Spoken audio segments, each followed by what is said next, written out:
Chinese ഉടമസ്ഥതയിലുള്ള എണ്ണക്കപ്പൽ ചെങ്കടലിൽ യമനിലെ ഹൂതി വിമതർ ആക്രമിച്ചു.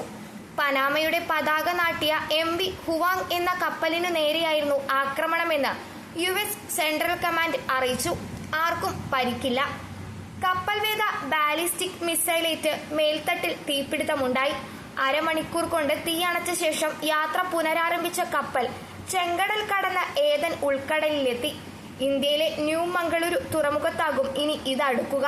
ചൈനീസ് കപ്പലുകളെ ആക്രമിക്കില്ല എന്ന് പറഞ്ഞിരുന്ന ഹൂതികളാണ് MV ഹുവാങ് ആക്രമിച്ചത്.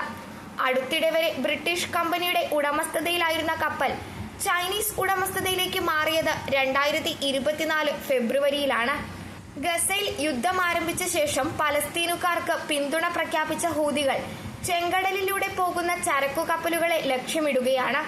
ഇസ്രായേലിന്റെയും സഖ്യകക്ഷികളുടെയും കപ്പലുകളെയാണ് ഇവർ ആക്രമിക്കുന്നത്.